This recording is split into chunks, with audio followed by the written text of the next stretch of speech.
Welcome guys from Stress to Success Blueprint. I'm your host, Lolita Guarin, and today is an episode 222. 22. And we continue talking about stress management during holiday season. And today specifically, I want to touch on stress that has to do with people during holidays. As we know, traditions usually involve other people, and we are herd animals, as they always say. So we come to the point that we feel that we obligated to please other people and participate in activities and to go to parties and also visit family and friends and especially it has to do with those people that you don't even want to see it, like maybe your parents, maybe your siblings, but then you just really, really have to. So what is that you do in those stressful situations? So let's talk about it. Number one, low expectations. Don't think that everybody will be showing up in the greatest mode. Well, you probably already rolled your eyes at me because you say, ha, ha, ha, I already know how those holidays gonna go because that's not my first rodeo, right? You've been already with your siblings before and you've already been with your aunts and uncles and all of those, it's kind of like the same characters, it's just the same show, just a different season. And you may know what problems will arise. So having low expectations and thinking, I'm going to prepare for the worst. Think that the worst will happen.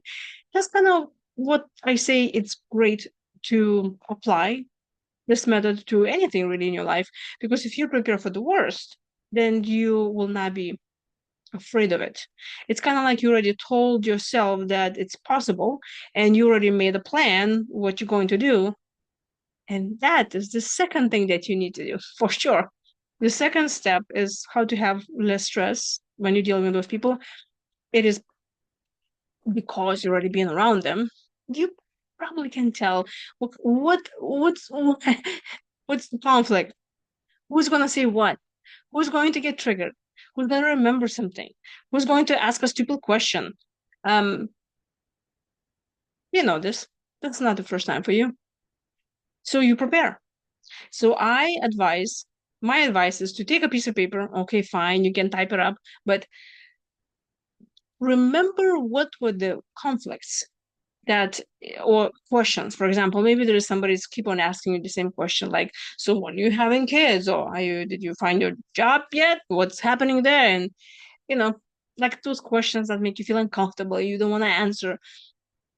So you take a piece of paper and you write down all of those situations that in the previous years will make you feel very uncomfortable. And you're like, well, I don't want to go there because they will ask me this, and or I know my aunts will start arguing, whatever. So what you do, you write it down those things and you prepare yourself. You prepare what you're going to say if somebody asks you the question. Also, you will prepare, take action if something happens. So some things can happen even with you in the room that has nothing to do with you. Like those ants just start arguing about whatever happens when they were 5 years old or something. So what is that you're going to do? Are you going to stay there like you always do and try to get them into some sort of peaceful situation? Or you're just going to leave your room and you're like, you know what? Bye. I'm gonna take fresh air. So probably by now you already try out multiple ways how to approach that situation, especially if it's the same situation over and over.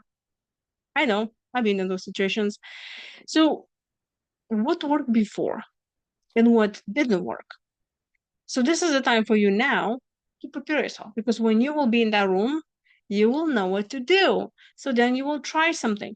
And I recommend you to have some, well, not only one answer, but few answers and also a few action steps that, you can prepare yourself for in case you need to really take action. And remind yourself that you have that plan B. So maybe that's a great idea to have it on the phone somewhere handy. And yes, you can even rehearse your answers, watching yourself in the mirror with the confidence and like you know what you're saying and you really mean it and you will deliver the message.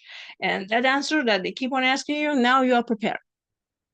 Beauty about this is that you will not be so afraid anymore. You'll be very confident. I would not be surprised that this year is going to be the year that they will not ask you that question. Well, because the way you present yourself, you're like, okay, that person is very confident, so we're not going to bother him. Well, all the jokes aside, think about worst case scenario. Prepare yourself a plan. What you're going to say, how you're going to act. And then, third thing is, you need to take breaks. You do. Especially when you are in a situation where there's a lot of people and everybody is talking about their problems, or somebody's always there's an in the room that they say, hey, look at me, I'm doing so great, or somebody's talking nonstop about their kids or their pets or something, and it can get very uh, just sitting one day or two, you're gonna get to the point where you're exhausted, you feel like you really need to kind of walk away for a little bit.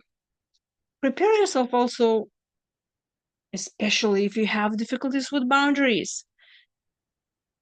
Prepare yourself to withdraw. You even can say, hey, do we need to run to the store for anything? And just say, I can volunteer. That'll be your time to go by yourself or with your family or whoever you came. Just kind of separate yourself. Also, just you can plainly just say, I'll see you in an hour. I'm just gonna take a walk. Or you just say, I'm tired, I'm gonna take a nap. And really actually do that. And if you have a difficulty of setting those boundaries and saying no to some things or saying this is what my needs are, now is the time for you to prepare. It's not going to be the time when you're already there and stressing yourself because you really want to do that, but well, you just don't want to hurt their feelings. I can guarantee you, if you say that you want to do something with confidence, I'm pretty sure they will let you do it. So, what happens when you do something that you're afraid to do it, then you will gain confidence in whatever you do. So, next time or with the next occurrence, then you have more confidence to say what you really mean, what you need, and actually follow through it. So then it will not be so stressful anymore. Of course, it's impossible to prevent everything. Unforeseeable things can happen. But at least you can prepare for something that you can't foresee. Because, this is not the first time that you're hanging out with those people. So take your time right now, come up with those situations, come up with those answers, come up with those action steps. Because when you're there, it's not going to be the time to do it because you probably will be exhausted and stressed out and annoyed and whatever. That, prepare yourself. Don't be like some other years when you got back home and you thought about the conversation you had and you thought to yourself, yeah, I know what to answer. I wish I had that answer before. So be ahead of a game. Prepare your answers and your action steps now. And also prepare yourself for taking a break. If you found this video useful, give me a thumbs up. If this is the first time for you to check out my podcast, thank you so much for stopping by. And for those who are returning, thank you so much. Appreciate you met. What was that? Appreciate you very much for returning. So I hope you're a subscriber. If not, please subscribe. And yes, we still have quite a few weeks into the New Year's. So I will be covering other stress management topics that has to do with holidays. But if you have some specific topic that you want me to talk about or some stressful situation, I'll be very happy to answer your questions. Just leave me a comment below.